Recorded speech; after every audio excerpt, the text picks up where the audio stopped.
Machi 28. Ijumaa. Mwaka wa 2025. Siri ya mwanafunzi wa uinjilisti, Mwanzo 41:38. Kwa hiyo Farao akawauliza, je, tunaweza kumpata mtu kama huyu ambaye ndani yake ana Roho wa Mungu? Lazima uendelee kushikilia vipengele vitano. Kwanza, unapofurahia furaha ya maombi ya masaa 24, 300% itafuata.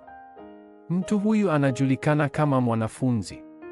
Pili, lazima ugundue nguvu kutoka kwa maombi ya masaa 25 ndani ya matukio muhimu na matukio yanayotokea kwenye shamba.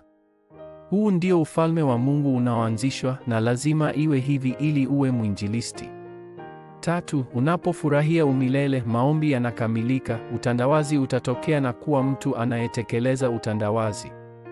4, unapoweka maombi katika maombi ya 24, 25 na umilele, kazi zinazopita wakati na nafasi zitatokea. Ni wakati huu urithi wa milele, kazi bora zaidi na urithi utafuata. Hatimaye lazima uendelee kushikilia siri 10 za majibu ikiwa unataka kuwa na ushindi kamili. Zile siri 10 zinatoka kwenye Mwanzo 41:38. Eliya, kwa sababu mwinjilisti mmoja anatokea, mambo yote yametatuliwa. Eliya alizuia nguvu zote za giza kwenye mlima Karmeli. Pia, baada ya kusikia sauti ya Mungu katika mlima Horebu, Elisha aliitwa. Huwa na jukwaa kuhusiana na ukweli huu. 2. Elisha aliitwa katika hali ngumu sana. Alipokea hili kama agizo lake la mbinguni na akaelekea kwenye utume wake. Alitafuta sehemu 2 za Roho kwa wakati muhimu zaidi.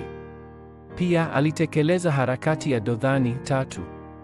Afisa wa kanisa Obadia alikuwa chini ya mfalme na pia mfuasi wa Eliya.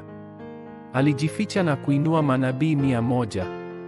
Kwa sababu afisa mmoja wa kanisa ambaye alishikilia siri hii alikuja, aina hizi za majibu ziliendelea kuja. 4. Wanafunzi waliofichwa. Timu moja, kulikuwa na wanafunzi 100 waliojificha katika nyumba ya Obadia, na Mungu alisema kwamba wanafunzi 7,000 pia walifichwa.